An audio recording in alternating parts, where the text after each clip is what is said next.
السلام عليكم ورحمة الله وبركاته. أعوذ بالله من الشيطان الرجيم. بسم الله الرحمن الرحيم. والصلاة والسلام على رسوله الكريم.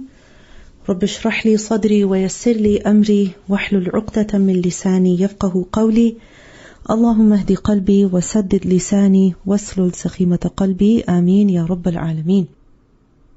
Inshallah, in today's final session of Qasasul Quran, we will go over the last and final part of the story of Habeel and Qabeel, the two sons of Adam alayhi salam. In the previous verses, we learned that when Qabeel made it clear to his brother Habeel that he was going to kill him, Habeel advised and warned him in a number of different ways.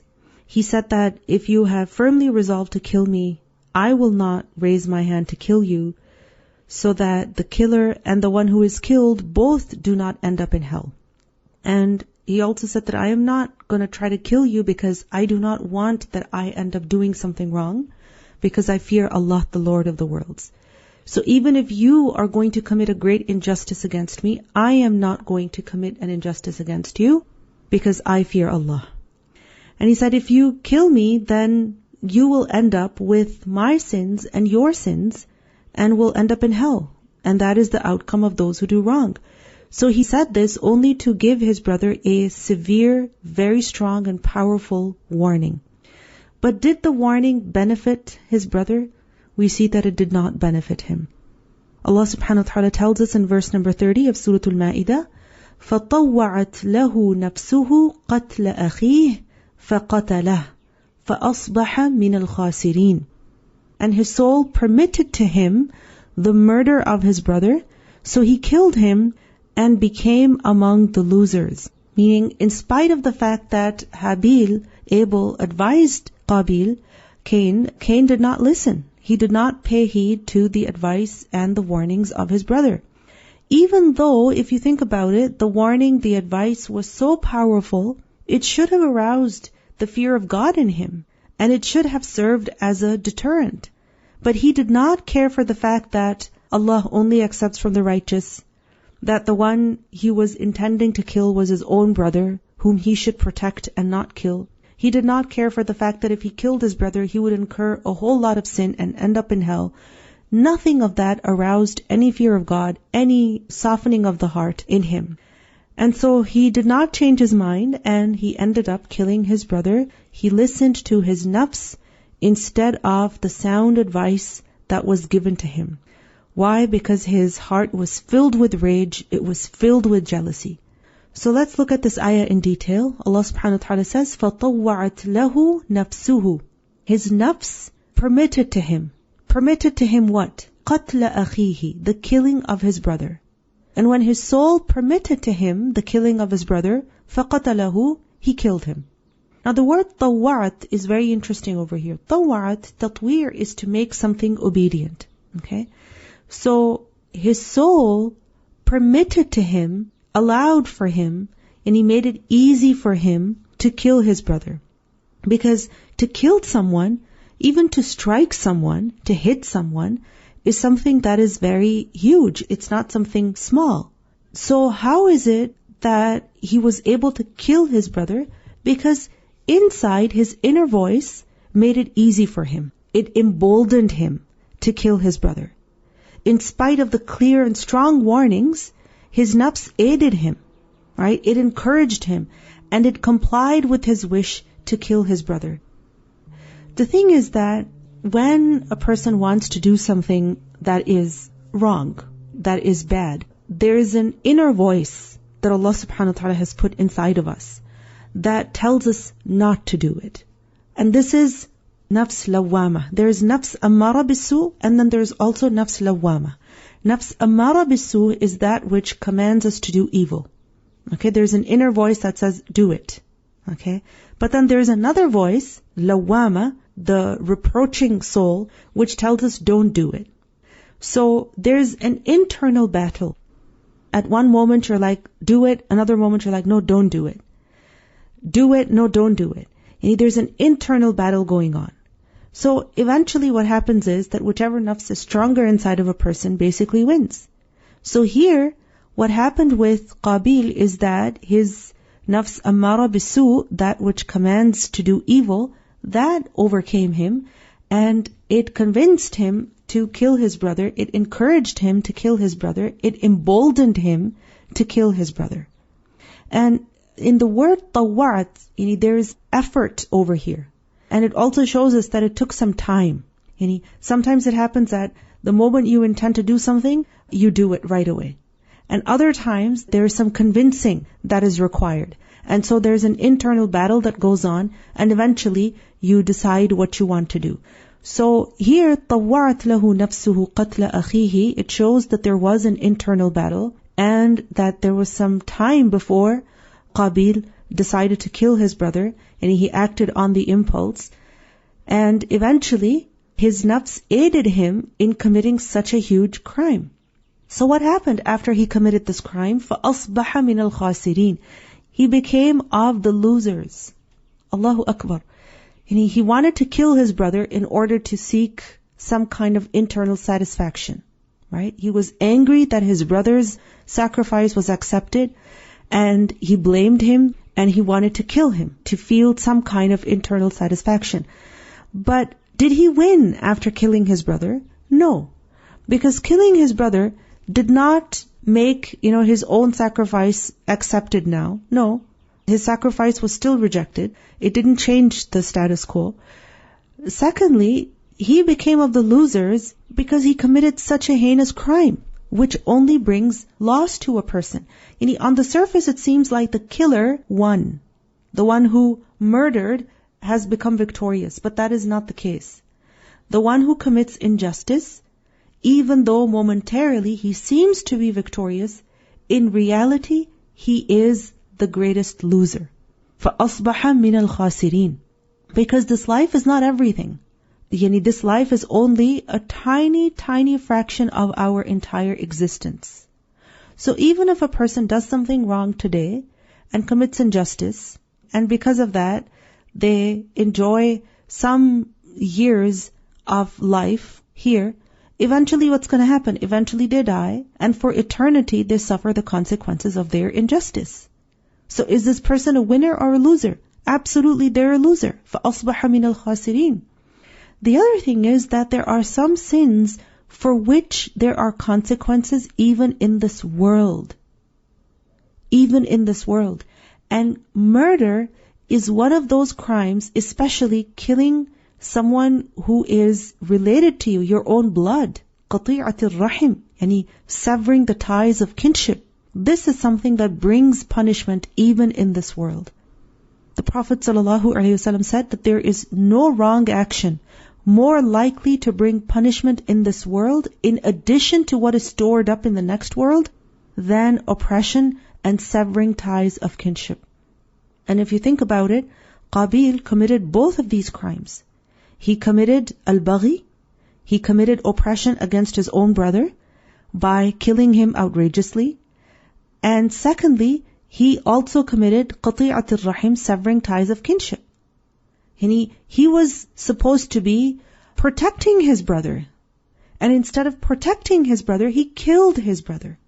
And so, أَصْبَحَ مِنَ الْخَاسِرِينَ, he became of the losers in this world. And he was given consequences of this crime in this world even, and what is going to come in the hereafter will be much worse. And this shows us that sins have an immediate impact on people. Alright? How was it that he suffered in this world? First of all, we see that he lost his brother. And losing your brother, losing your blood, whether you are close to them or not, whether you are very friendly with them or not, having relatives gives you a sense of security. Having your own blood, your own kith and kin around you gives you a sense of security, a sense of belonging. And losing even one of them leaves a void in your life. So he lost out by losing his brother. Secondly, he became of the losers in this world because committing a heinous crime like this certainly leads to some kind of regret or sadness or worry or fear or insecurity.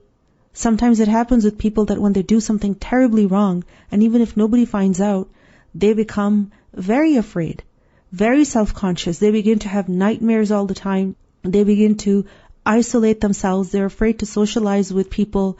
They're afraid to go out. They're always on edge, always on guard. They cannot relax. They cannot enjoy their life. So Allah subhanahu wa ta'ala tells us, for example, about people who kill their own children, قَدْ خَسِرَ الَّذِينَ قَتَلُوا أَوْلَادَهُمْ سَفَهًا بِغَيْرِ عِلْمٍ. That those who kill their own children have suffered immense loss, because this is going to lead them to some feelings of regret, some feelings of sadness and worry. It's going to make their life miserable. This is the direct, immediate consequence of committing such serious crimes. And فَأَصْبَحَ مِنَ الْخَاسِرِينَ, he became of the losers, because of course in the hereafter for this crime there will be loss upon loss for him. Murder, killing an innocent person, this is something that will bring a person the wrath of Allah on the Day of Judgment, the curse of Allah, and also the punishment of hell. So from where did Qabeel win?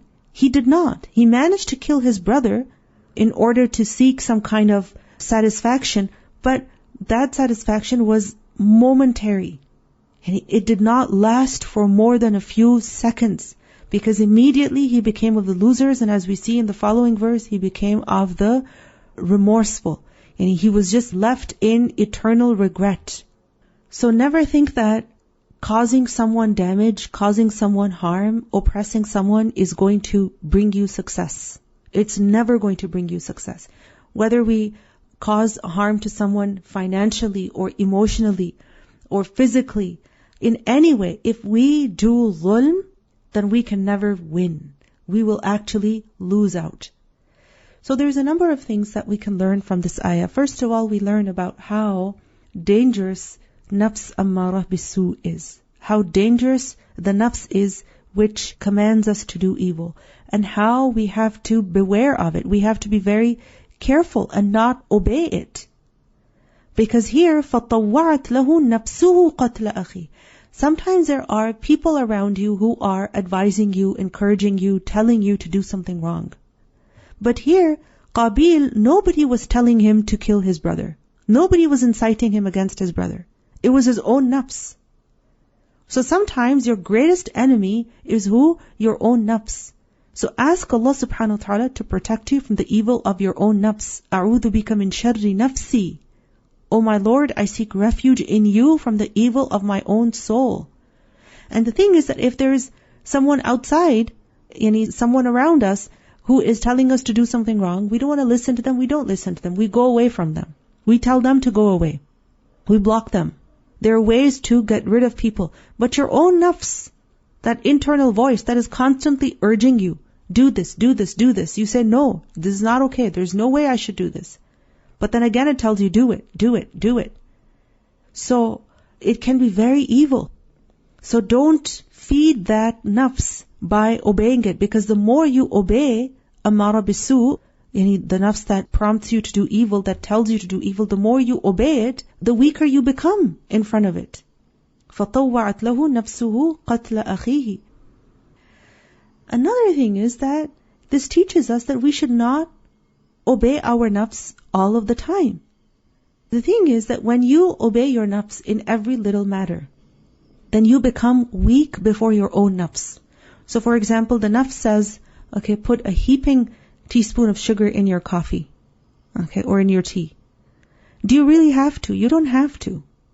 So curb that wish and reduce that sugar, okay?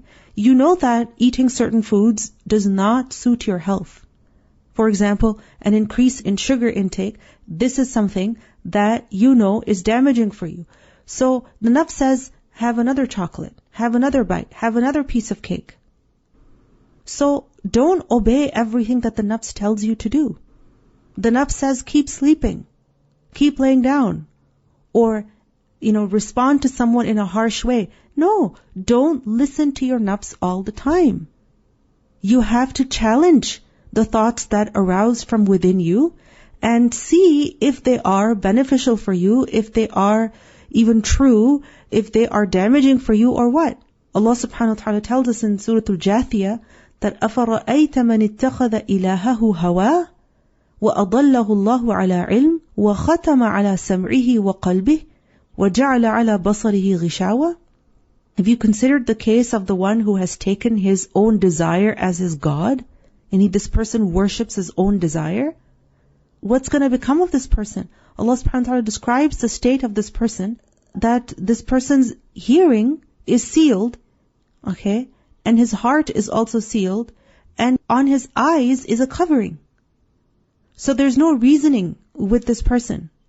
There's nothing that you will say, nothing beneficial that you will say to this person, except that he will reject it. Nothing heart-moving that you will say to this person, except that he will reject it.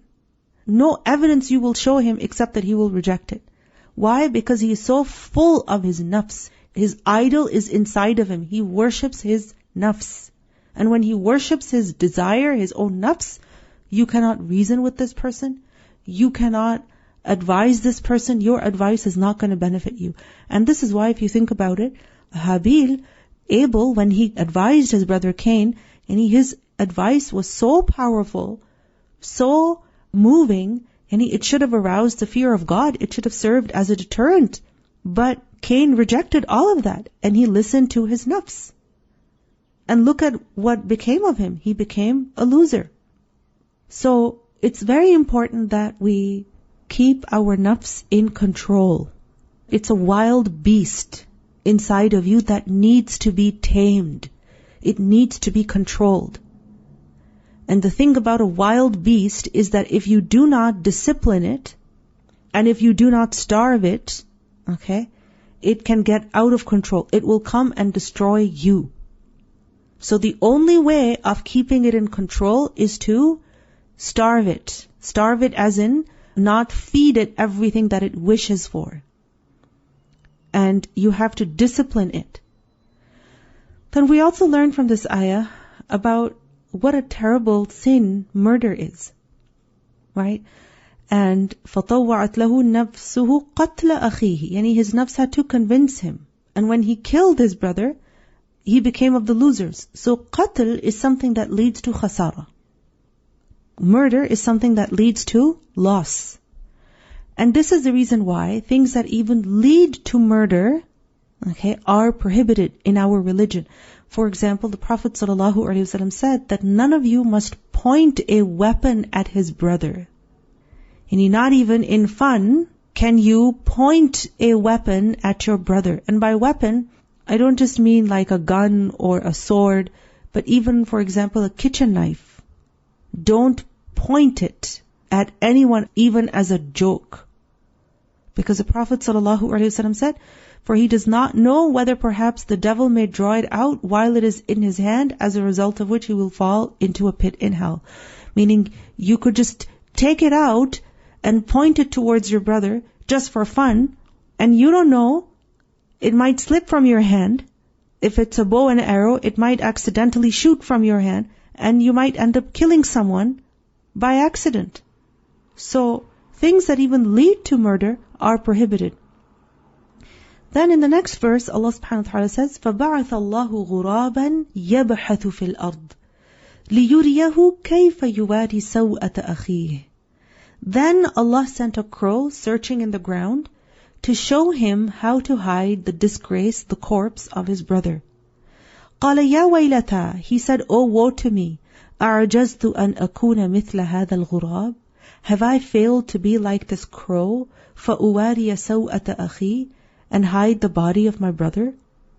فَأَصْبَحَ مِنَ النَّادِمِينَ. And he became of the regretful. So we learn in this ayah that Allah subhanahu wa ta'ala sent a crow to Cain, to Qabeel, so that the crow would do something, specifically scratch the surface of the earth, and that would guide Cain to knowing how he should dispose of, how he should bury, how he should hide the body of his brother. And seeing the crow and realizing from the example of the crow, from the action of the crow, that he should bury the body of his brother, he felt a great amount of regret and shame. He felt very humiliated. But that humiliation and regret did not turn into repentance. And so, that regret did not benefit him. So we see over here that فَبَعَثَ اللَّهُ غُرَابًا, that Allah sent a crow. Allah subhanahu wa ta'ala sent a crow. Now this is interesting because this shows us that when animals even go around doing things in the earth, this is because they're doing this as per the plan of Allah the Exalted.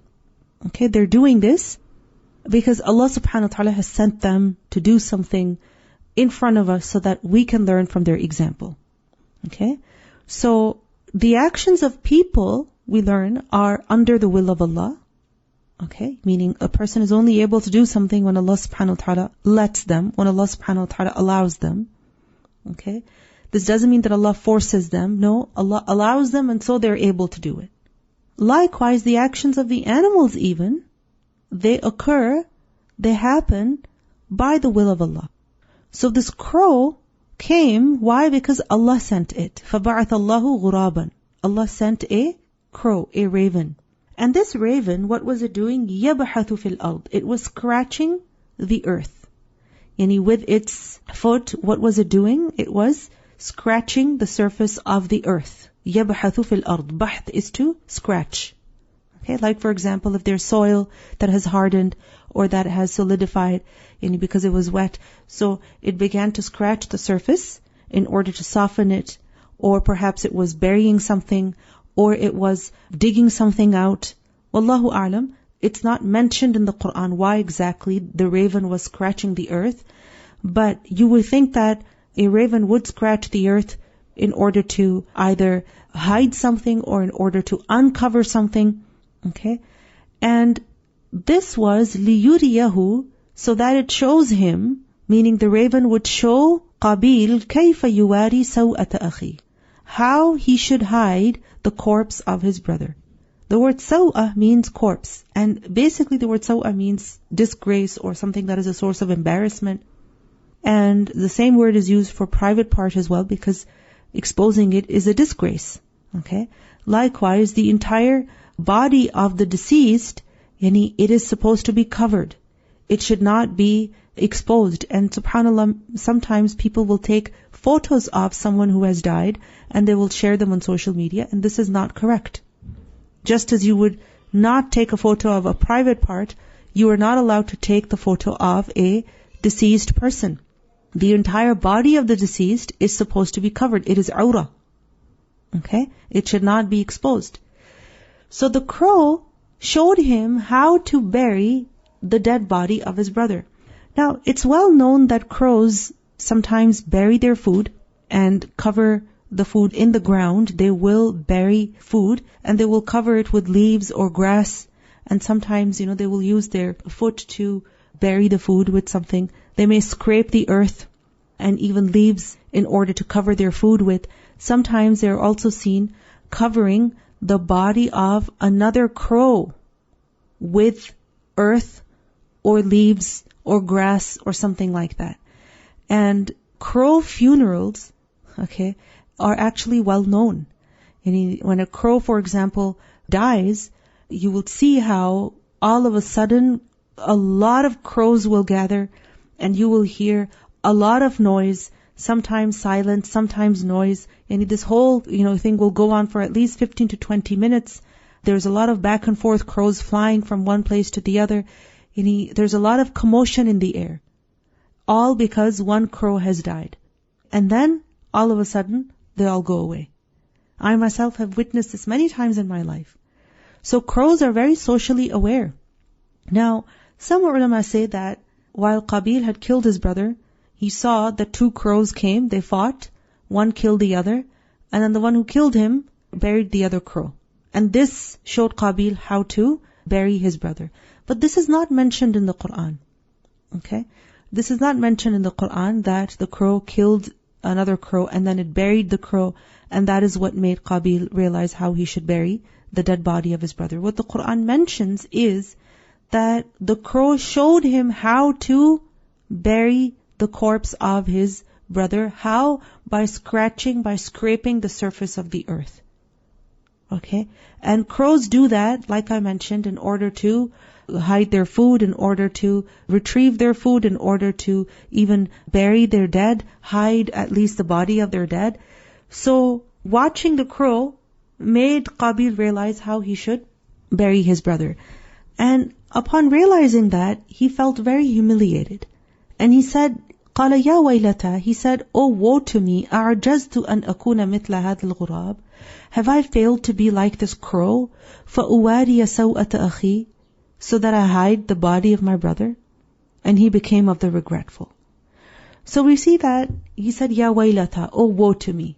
Waylata, wayla is destruction, punishment, perdition, embarrassment and humiliation also. So he said, Ya waylata, oh woe to me. And this is something that a criminal would say when he's in trouble.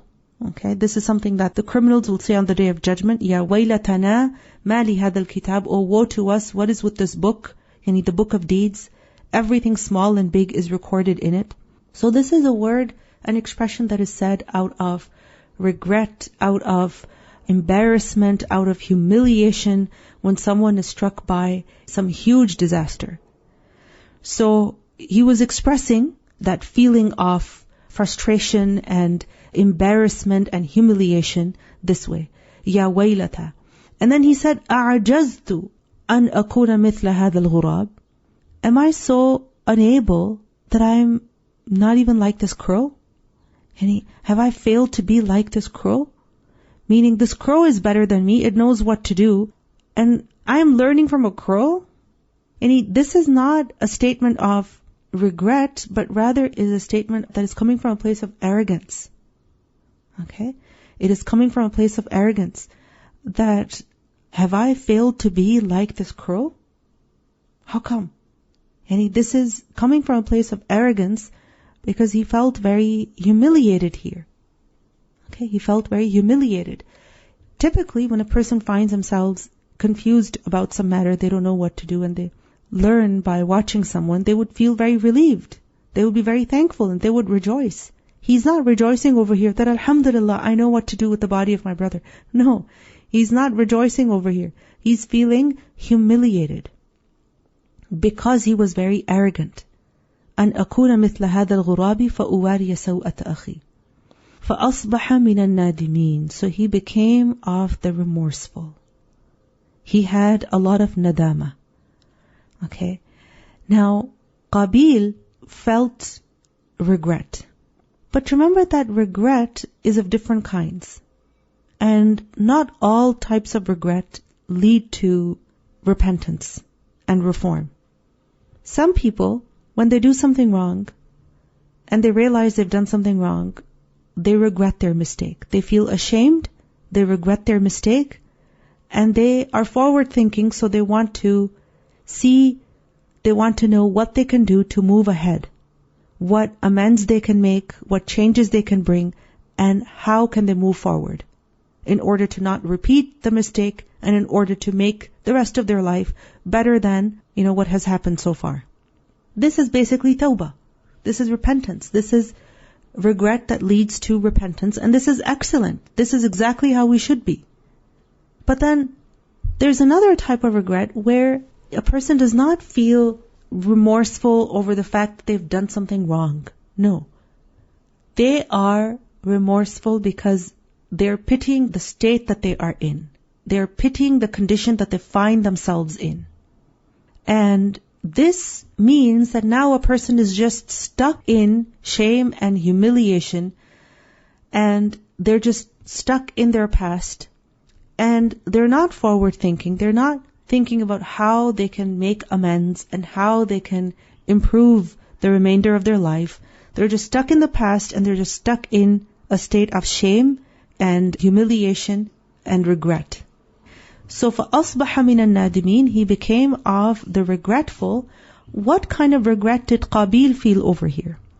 He was regretful over the fact that he had lost his brother. He was regretful because he could not figure out how to hide the body of his brother right away. He had to learn that lesson from a crow. And of course, he was regretful because you can imagine his family was now upset with him. He was not regretful because he realized he had done something wrong and he felt ashamed of that. No. Ibn Abbas radiallahu anhu said that if he was regretful over the fact that he had killed his brother, then this would be considered repentance.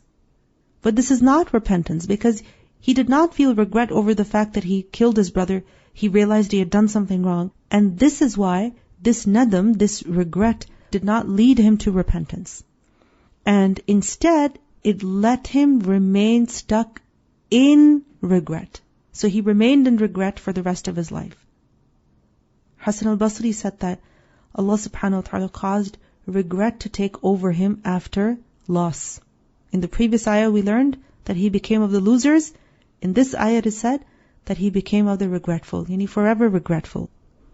So Qabeel was not regretful over the fact that he had killed his brother, that he had done something terribly wrong. He did not feel remorse and shame over, disobeying Allah, committing such a crime. He was not afraid of the punishment of Allah. He did not feel regret in that sense. Because if he felt it in that sense, then yes, an-nadamu tawbah. Regret is repentance.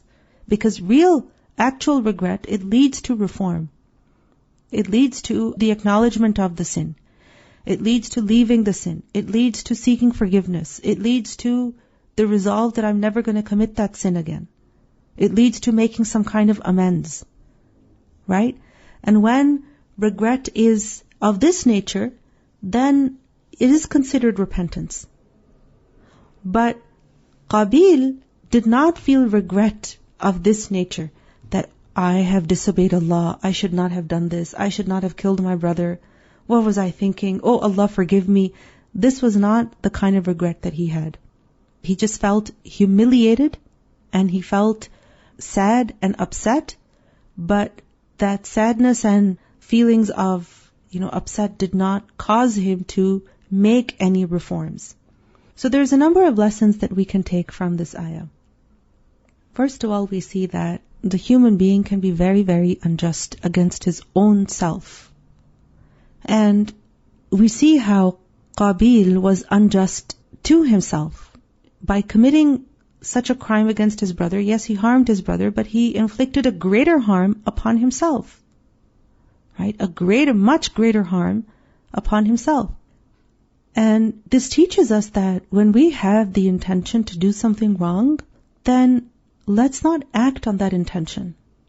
Because if we act on it, it's only going to lead to regret and shame and embarrassment and greater trouble. Sometimes we want to say something rude and harsh to someone. Sometimes we want to hit someone. Sometimes we want to become aggressive, blame, send a very harsh and rude text, or backbite someone. Be very careful. When you have the intention, the desire to do something wrong, to do something that Allah subhanahu wa ta'ala dislikes, then don't feed that desire. Don't act on it. Bury it right there. Then we also learn from this ayah about how at times people learn from the example of animals. Allah subhanahu wa ta'ala sent a raven in order to show Qabeel how to bury the body of his brother. Then we also learn from this ayah how Allah subhanahu wa ta'ala is so merciful to people in spite of their wrongdoing. Qabeel is the one who killed his brother. It was his problem to figure out what to do with the body of his brother. But Allah subhanahu wa ta'ala did not leave him in that state. Allah subhanahu wa ta'ala showed him how to dispose of the body of his brother, how to bury it properly.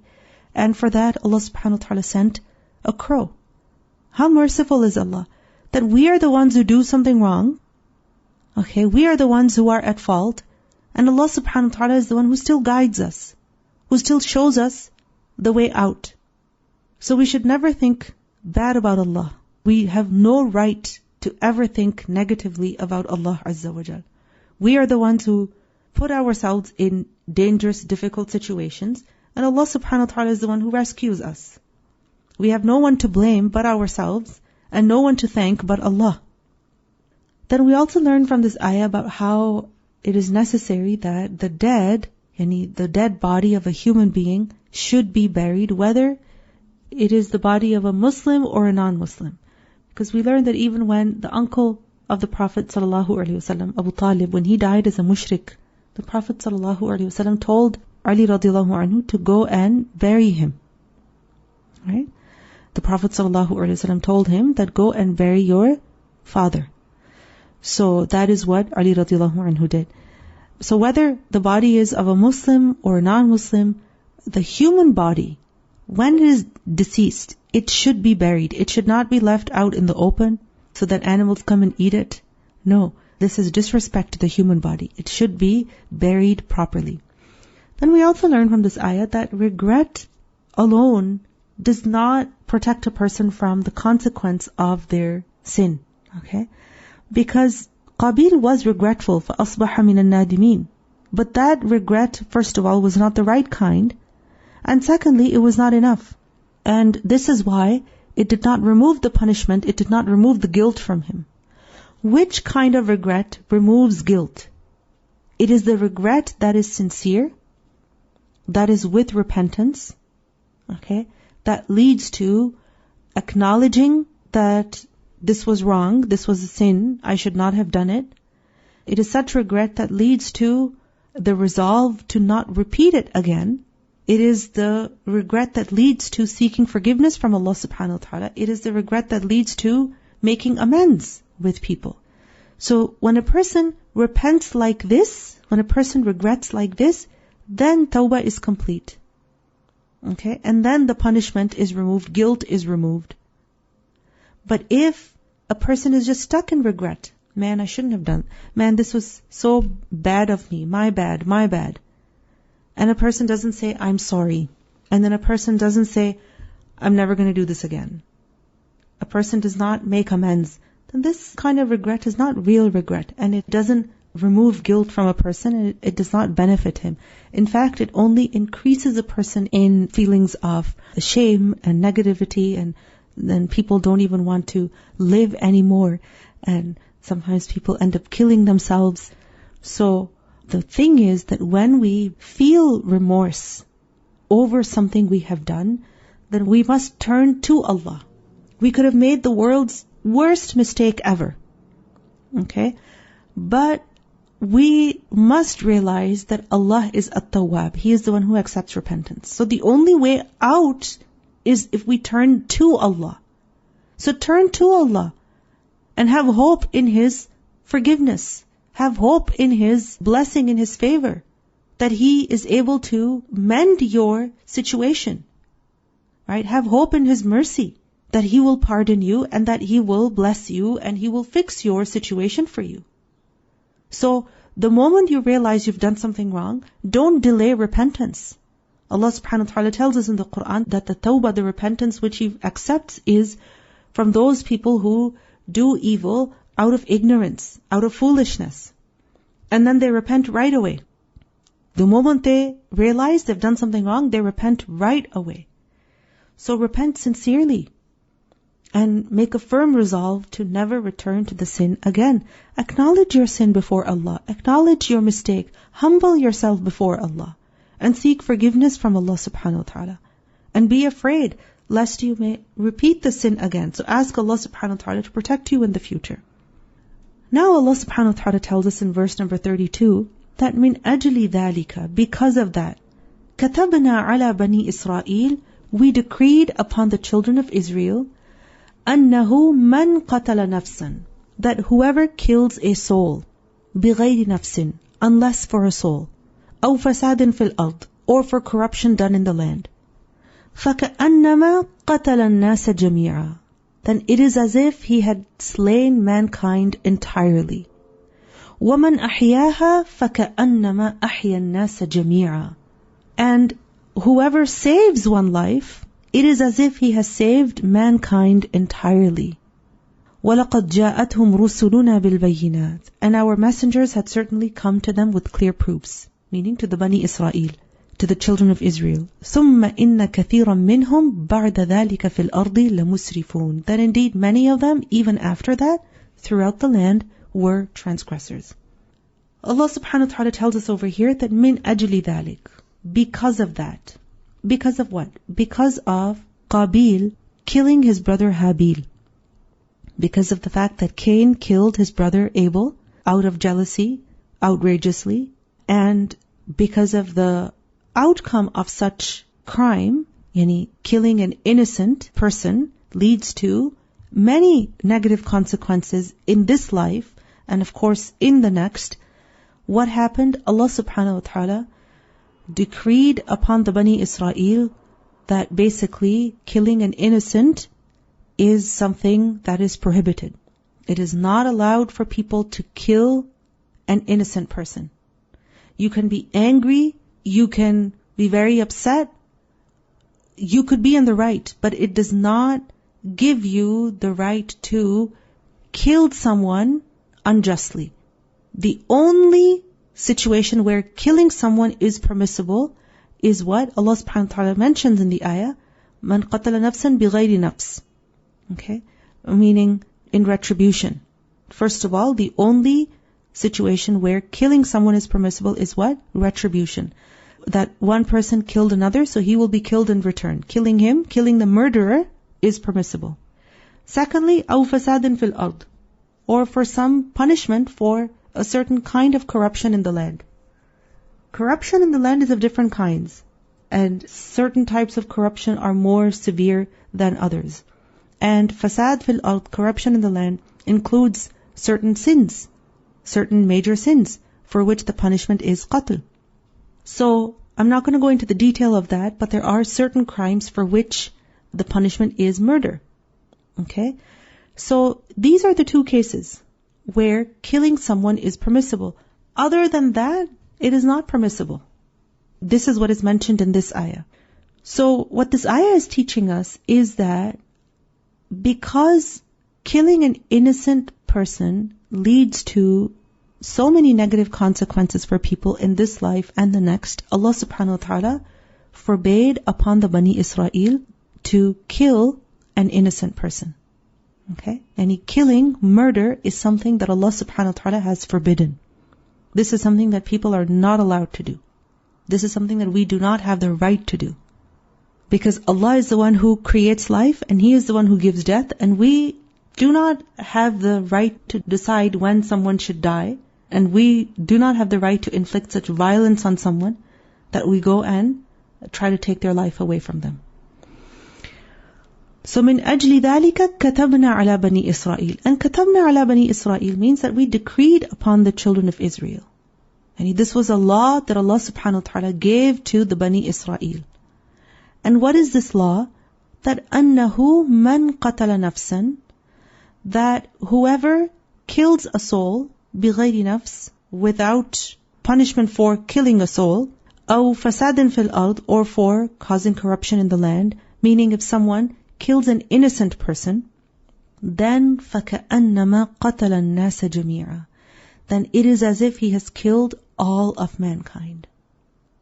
Killing an innocent person is like killing all of mankind. This is the gravity, the seriousness of killing an innocent person. This is how severe of a crime it is near Allah Azza wa Jal. That killing one person is like killing all of humanity. فَكَأَنَّمَا قَتَلَ النَّاسَ جَمِيعًا.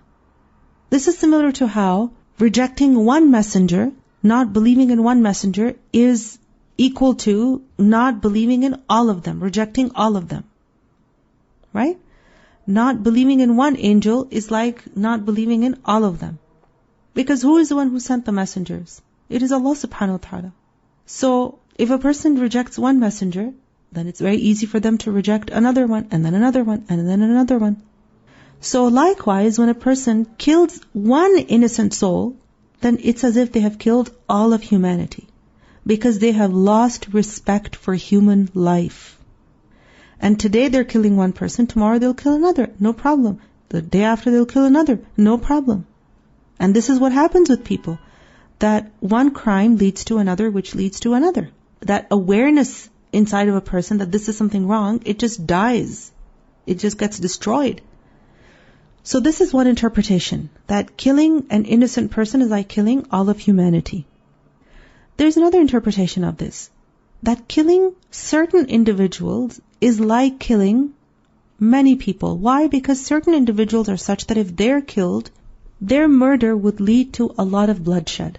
Like, for example, if there's a person in power, and if people kill him, what do you think? Will that murder lead to more violence? Absolutely. Sometimes such murders lead to civil war, lead to a lot of internal violence between people, and so many people are killed. And if you go down to the root of it all, it started where? With the murder of one person. فَكَأَنَّمَا قَتَلَ النَّاسَ جَمِيعًا. And there's other interpretations of this as well. But the main thing is, we learn from this ayah about the sanctity of human life. That killing an innocent person, killing people unjustly, is something very serious near Allah Azza wa Jal. You see, the deen that Allah subhanahu wa ta'ala has given us, it guarantees safety for people, right? And people cannot live in safety if they know that just randomly someone can come and kill them. Our deen stops corruption, because Allah does not like corruption. And this is why such murder of innocent people, this is something that is prohibited. The believer is supposed to be someone who is a source of security for others, not a source of threat for others, that others are not safe from him. Right? A Muslim is who? The one from whose tongue and hands other Muslims are safe. And the believer, the Prophet ﷺ said, is وَالْمُؤْمِنُ مَنْ آمَنَهُ النَّاسُ عَلَى دِمَائِهِمْ وَأَمْوَالِهِمْ. The believer is the one whom people feel secure with in regard to their blood and their property. And they know that this person is not going to inflict any harm on them in regard to their life, in regard to their property. The believer is someone who is supposed to show compassion to others, not dhulm on others. Because dhulm is something that Allah has forbidden. And this is why we see that the Prophet ﷺ forbade us from things that even lead to bloodshed. The Prophet ﷺ said, ittaqu shuh, beware of extreme selfishness. Because it is extreme selfishness that destroyed the people before you. It led them to cause bloodshed. It led them to cause bloodshed. And also to indulge in things that Allah subhanahu wa ta'ala had prohibited on them. So whoever kills a soul, meaning an innocent soul, it's as if he has killed all humanity. وَمَنْ أَحْيَاهَا فَكَأَنَّمَا أَحْيَا النَّاسَ جَمِيعًا. And whoever saves a life, then it is as if he has saved all of humanity. And this is an encouragement to us that we should be of those people who save the lives of others. Okay, who save the lives of others, not those who put other people in danger. Now, man ahyaha, whoever saves a life, this is interpreted in a number of ways. First of all, it is said that this means that the person initially intended to kill someone but then backed off. But then decided to not kill him, right? The fear of Allah prevented him from killing the other person. He was able to kill him, intended to kill him, was going to kill him, but then he changed his mind. He said, no, I'm not going to do this. This is not okay. Allah does not like that. Okay? So, when he restrains his hand, when he backs off, then it's as if he has saved all of humanity. That's the reward that he gets. Another interpretation of this is that man ahyaha, whoever saves a life, that someone is about to be killed by another. But what does he do? He steps forward and he stops the aggressor and prevents him from committing murder. This is similar to how when the two people were fighting, Musa a.s. came and he saved the person from being killed. And Musa a.s. did not have the intention to kill the aggressor. He just punched him and that man ended up dying. But that was not the intention of Musa a.s. The intention of Musa a.s. was just to save the other person. So, man ahyaha فَكَأَنَّمَا أَحْيَا النَّاسَ جَمِيعًا. Meaning stop the zalim. When you see someone committing aggression against someone, then you stop them. Okay? Another interpretation of this is whoever saves a life, then this means he's saving a person who is about to die because of some fire or illness, or they're about to drown, or maybe they're about to commit suicide or something like that, but you do something in order to rescue them. So you rescue them, you save them from dying, then this is as if you have saved all of humanity. This is how much Allah subhanahu wa ta'ala likes it when people save the lives of others. وَلَقَدْ جَاءَتْهُمْ رُسُلُنَا بِالْبَيِّنَاتِ. And certainly our messengers came to them. Came to the Bani Israel. Many messengers of Allah came to the Bani Israel, taught them about the sanctity of human life, urged them to respect human life, to not be of those who kill others unjustly, but to be of those who save others. They should be of those who should have respect for human life and save humans. But did they listen to their messengers? No. Allah says, ثُمَّ إِنَّ كَثِيرًا مِّنْهُمْ بَعْدَ ذَلِكَ فِي الْأَرْضِ لَمُسْرِفُونَ. Then indeed, many of them, even after that, meaning even after the fact that they know about the sanctity of human life, and even after their messengers came to them and warned them, yet after that, throughout the land, they were transgressors. They were those who commit israf, commit excess. They committed transgression. How? By killing so many people unjustly, and by not having any respect for human life. And in this is a huge lesson for us, that we should not be of those who infringe upon the rights of others, make the lives of people miserable for them. You see, sometimes a person is not actively trying to kill another with a knife or with a weapon, with a sword. Sometimes, by the words that we say to others, the bullying that we do, we make the lives of other people so miserable, so uncomfortable, that they no longer want to stay alive. People don't want to stay in the home that they're in the workplace that they're in the school that they're in. They're uncomfortable in their own bodies now. Why? Because of the bullying that they're experiencing. So this is transgression against people. We should be of those who promote a culture of safety and security, that people feel safe and secure in our presence, not that they feel threatened and under attack and insecure and ashamed and violated and humiliated in our presence. So there's a number of lessons that we can learn from this ayah. First of all, we learn about the prohibition of qatl, of murder. Qatl is something that is a crime in the sight of Allah, that is cursed by Allah, that brings about the wrath of Allah. We see in the Quran it is mentioned with the crime of shirk. وَالَّذِينَ لَا يَدْعُونَ مَعَ اللَّهِ إِلَهًا آخَرَ. Those who do not call upon another God with Allah. وَلَا يَقْتُلُونَ النَّفْسَ الَّتِي حَرَّمَ اللَّهُ إِلَّا بِالْحَقِّ. And they do not kill a soul which Allah has forbidden except with the right to do so. So this is how serious the crime of murder is, that it's mentioned along with shirk, associating partner with Allah. Right? And we learn in hadith that the killing of a believer is worse than the destruction of the whole world. Qatl is a major sin. It can lead to kufr. The Prophet ﷺ said, "La tarji'u ba'di kuffaran." Do not return to being disbelievers after me, that you begin to strike the necks of one another. Because striking the necks of one another, attempting to kill one another, this is a kufri act. This is something that does not befit a believer. وَقِتَالُهُ كُفْرٌ.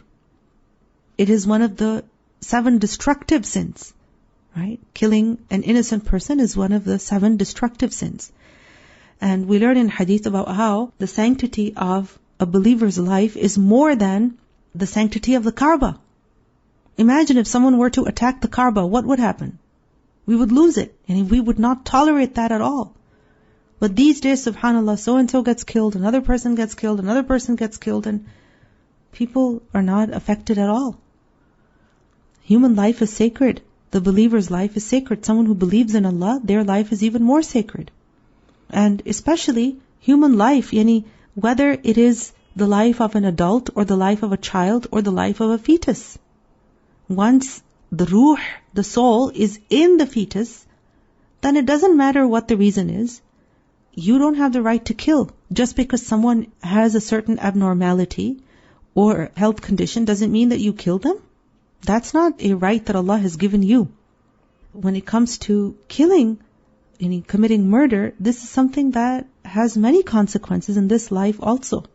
Look at the consequence for Qabeel. All the people who commit murder after Qabeel until the Day of Judgment, we learn in hadith that Qabeel will have a share of that sin. Why? Because he initiated the murder. Then we also learn from this ayah about israf. Israf, excess, committing excess and transgression. Israf is that a person does not remain within the boundaries of what is acceptable. They commit excess. Okay? Excess can be bad even if it isn't good things. Like for example, loving someone excessively, too much. So much so that you are smothering them and you're not giving them any space to live. And you are forgetting about everyone else in your life. You forget about the rights of Allah, the rights of other people. And you're just focused on this one individual that you love too much. This is unhealthy. This is israf. And it's very dangerous for us. And israf has been condemned in this ayah. Right? So, ثُمَّ إِنَّ كَثِيرًا مِّنْهُمْ بَعْدَ ذَلِكَ فِي الْأَرْضِ لَمُسْرِفُونَ. And Allah subhanahu wa ta'ala tells us that وَأَنَّ الْمُسْرِفِينَ هُمْ أَصْحَابُ النَّارِ. That those who commit excess, they will be the companions of the fire. Because you see the religion that Allah has given us, Allah subhanahu wa ta'ala has given us boundaries with regard to everything. And if we overstep those boundaries, then we are violating the laws that Allah subhanahu wa ta'ala has set for us. So leaving the halal, going into haram is israf. Okay, being excessive, even in doing something that is permissible, can lead to wastefulness and can lead to sins and can also lead to depriving people of their rights. Alright? So Allah subhanahu wa ta'ala tells us that إِنَّهُ لَا يُحِبُّ الْمُسْرِفِينَ. Indeed, He does not like those who are wasteful, those who commit excess.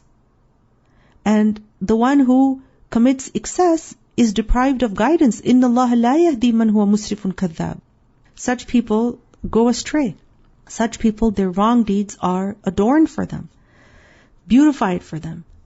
So sometimes people commit excess because they are ignorant and they're unaware.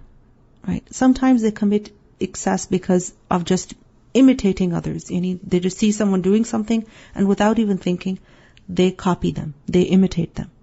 Sometimes people commit excess because they think that they have a lot at their disposal. So for example, just because a person has access to running water, they think that they can be wasteful in regard to the use of water. Or that they have money, they have food, so they can spend it however they want. They can buy whatever, they can store whatever, they can throw whatever, they can eat whatever, leave whatever, and they become very wasteful like this. And sometimes people commit excess because they are negligent of the akhirah. Right? And they're not thinking about their afterlife, because of which they begin to commit excesses in this life. And your companionship also affects you. Israf can be in the form of committing haram, okay, overstepping the boundaries of what is permissible. This is one type of israf. Another type of israf, excess, is where a person commits excess in regard to the rights of the slaves. Okay, so for example, a person does not give to people what they deserve from him. Like he does not treat them properly, does not speak to them nicely, does not give them the rights that they deserve. Okay, is not thankful, is not appreciative, or not paying them what they deserve. Another form of israf is in regard to one's wealth, where a person commits excess in the use, in the spending of wealth. Okay, where they become wasteful. They begin to spend excessively on haram even, and spending in such a way that the money is being wasted. Right? That just because, they can afford to buy things, they buy things and then they bring them home and then they're just sitting and decaying and rotting. Whereas there are so many people out there in the world who are in need and a person does not give them. Right? So this is another form of israf. Another type of israf is that which is in food. So for example, a person wastes food, eats excessively, okay, or brings too much food and then is not able to eat it, and then so much of it is thrown. SubhanAllah, Ramadan is supposed to be a time when we eat less. But what happens in Ramadan? People prepare too much food, right? And then when they can't eat it, majority of it gets thrown away. What happens at iftar? People fill up their plates with so much food and they're not able to eat it all, and then they throw so much of it away. Think about it. If there's something edible on your plate, how can you throw it? Why did you put it in your plate in the first place if you knew that you would not be able to eat it? So start with a little bit. You don't have to make a mountain on your plate. Start with a little bit of food. Finish it, and if you think you need more, go get some more. But if you put so much food and then you don't eat it, and some people, subhanAllah, they never grow up. Little children, they fuss about peas in their food or carrots in their food or a certain type of food that they don't like, and so they leave it. But subhanAllah, some adults, they also become very picky. They remain picky for the rest of their lives. And you see in their plates that they leave so much good food because they don't like it. So if you don't like it, don't take it. But if you take it, if you put something on your plate, then please eat it. Because when you throw food, you're not just throwing food, you're throwing someone's hard-earned income. You're throwing away someone's hard work. Someone stood and prepared that food and worked really hard to bring that food to you at the table, and now you just leave it on your plate and you throw it in the garbage. This is not fair. This is a kind of israf.